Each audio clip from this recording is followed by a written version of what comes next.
Hey guys, Robert coming right here, and hope the light's good enough where you can see alright. Don't really have any thing as far as like real hard evidence, documentation, that kind of thing, with my proving a modern day miracle series. It's actually it's really been hard to do it. My expectations are pretty high, of course, because I know what's happened to me, but in today's world with so much fake stuff on the internet, and as they say, I'm a Christian, but you see, I'm smoking pot. I'm smoking pot. I'm smoking a cigarette, and I'm not. I guess someone you would say, all right, this guy's a Christian. Let's listen to him, or something. I'm just an ordinary human being that has something to share with everybody that happened to him. And anyway, I also write poetry, as some of you know, but I've been off work for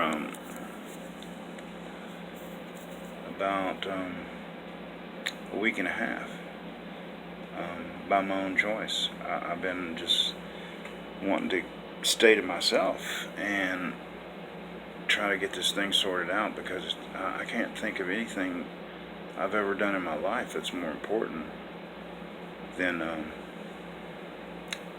sharing what's happened. And what's happened is I really believe, I have made a connection with Christ. And you can label it I always say anyone can label it however they want. It happened to me. It's happening to me now as I'm speaking, because I wouldn't be doing this video if it hadn't happened. And it's just I feel really driven to share it and to get people to really see that I'm not lying, and I don't have anything to gain material. I mean, of course I gain, it would give me a lot of sense of purpose. If I know that everyone's going to say, if just one person, but seriously, if somebody were to contact me and say that, hey, I was, your video made me think, and I've changed my life, or something like that, and that would be my reward. But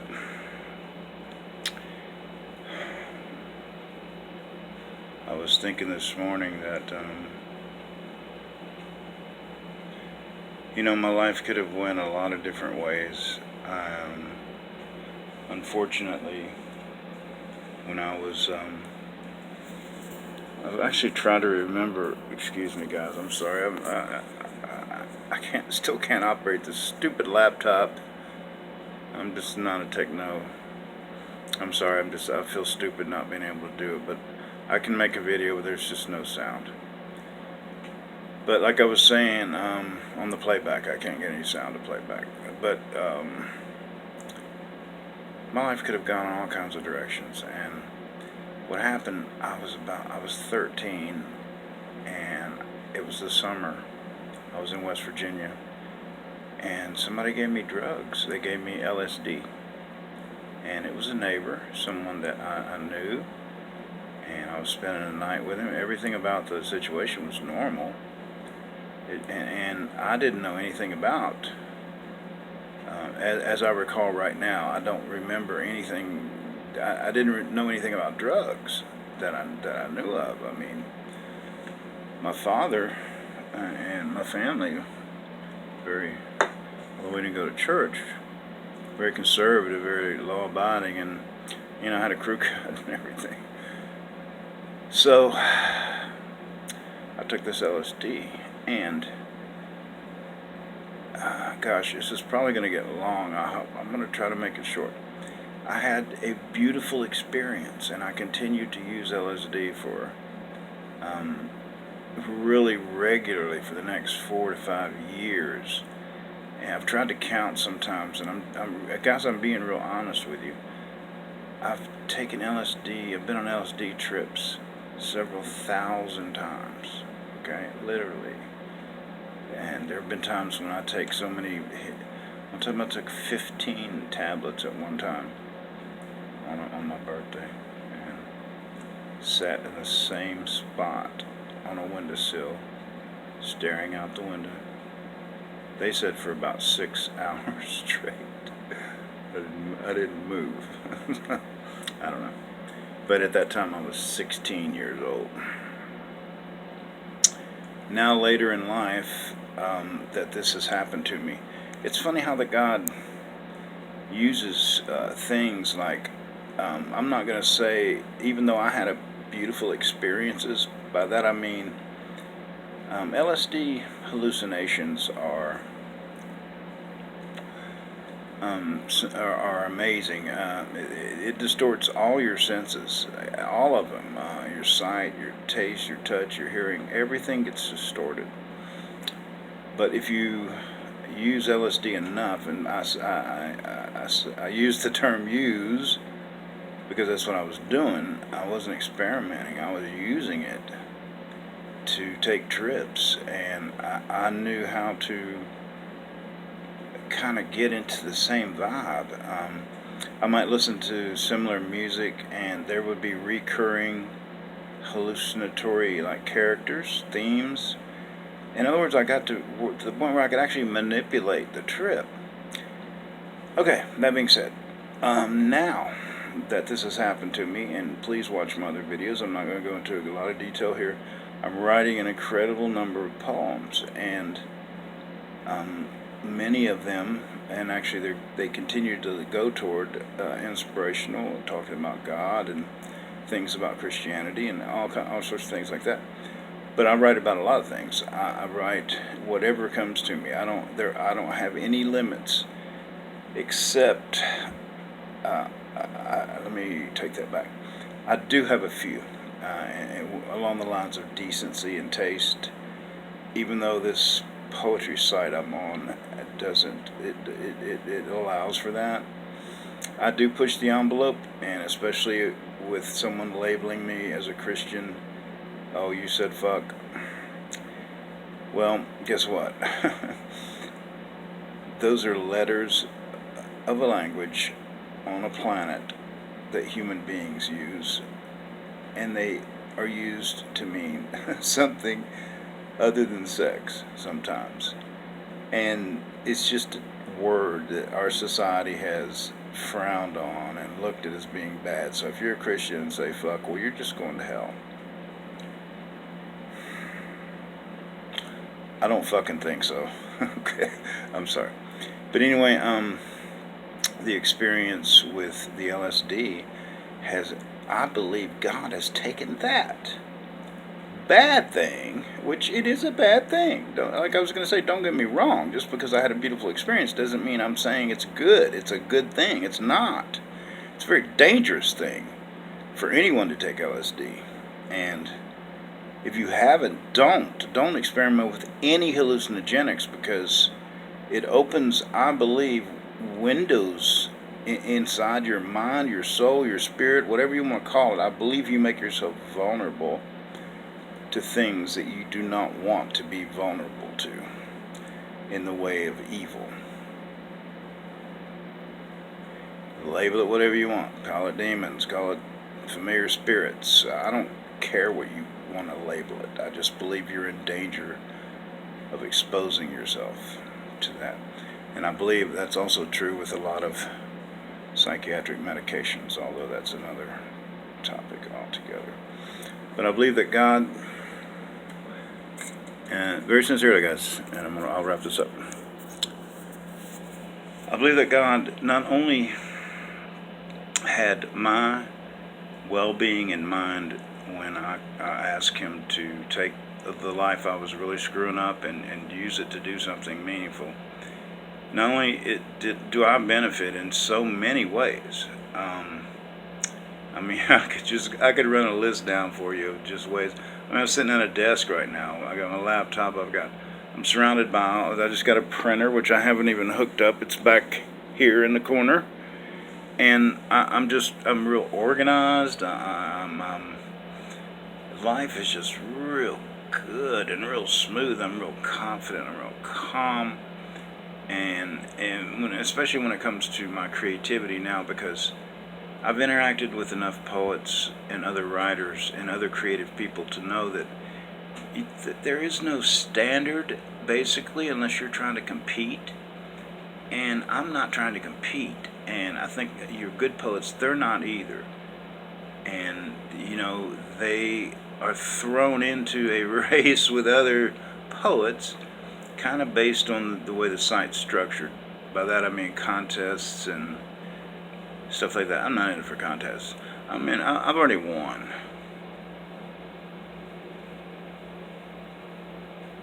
Alright, how to wrap this up. God took the bad elements of that experience with drugs, or the bad experience with drugs, the creativity and all that, and incorporated into me being able to write poetry. And I just wanted to share that with you. And if you would please look at my other videos and continue to look for more videos, because like I said, I'm gonna, when I said this is hard, it's hard because I'm gonna have to contact law enforcement agencies in different states and get records, get my police records, because I'm gonna show them. I don't care. I'm gonna show them. I might kind of cover my name up a little bit, part of my last name or something, but maybe I won't. And because I want you to know it's real, and I want to show you all the times I've been in prison, all the nearly 20 years I spent incarcerated, and everything associated with that, the loneliness, the self-doubt, negative self-image. There's so many things negative about living a criminal life and going to prison. It's a it's a real messed up thing. But coming from that to where I am right now is just absolutely amazing, and I want everyone to know that it can happen to them too. It doesn't matter where you've been or what you've done. The example I use a lot of times when I'm trying to get down on myself about, there is one particular thing I did in my life which I will share in my final video, if there is a final video, but at some point I'll share.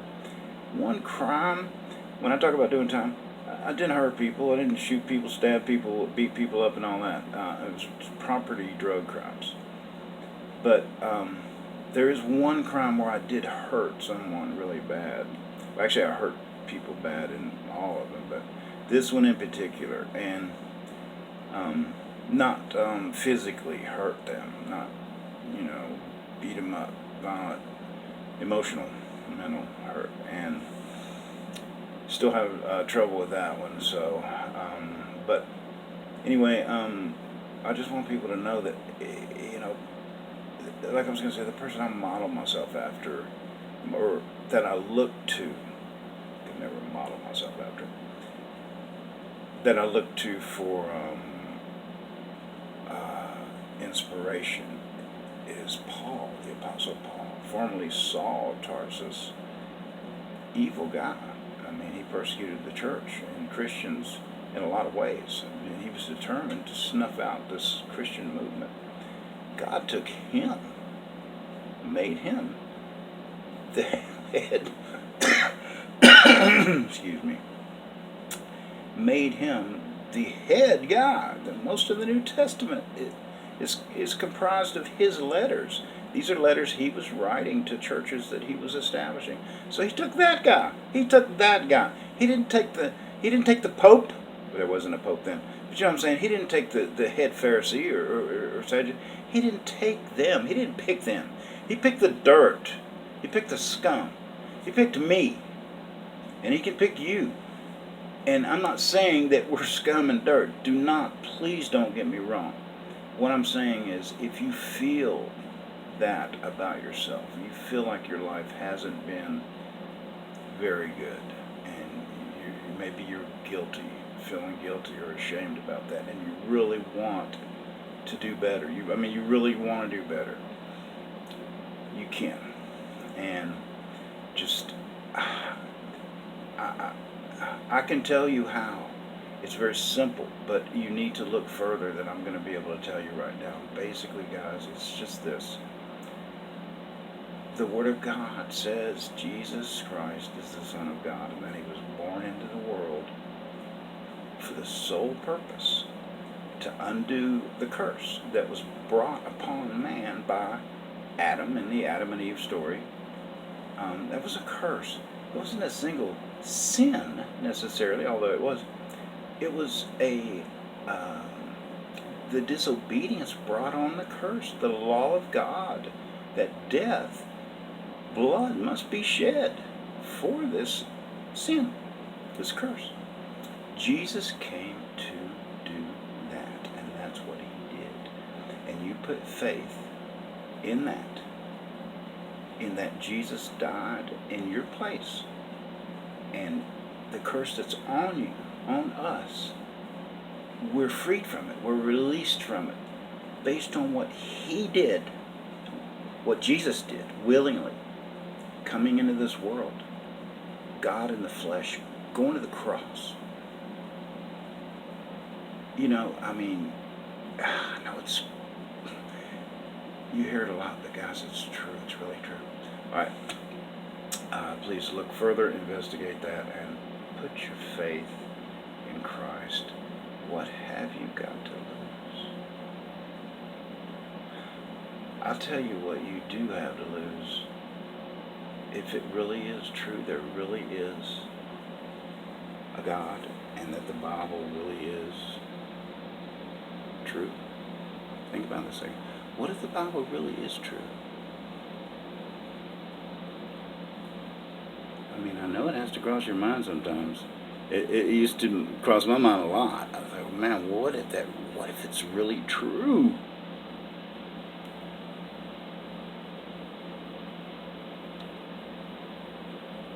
It is. Bye, guys.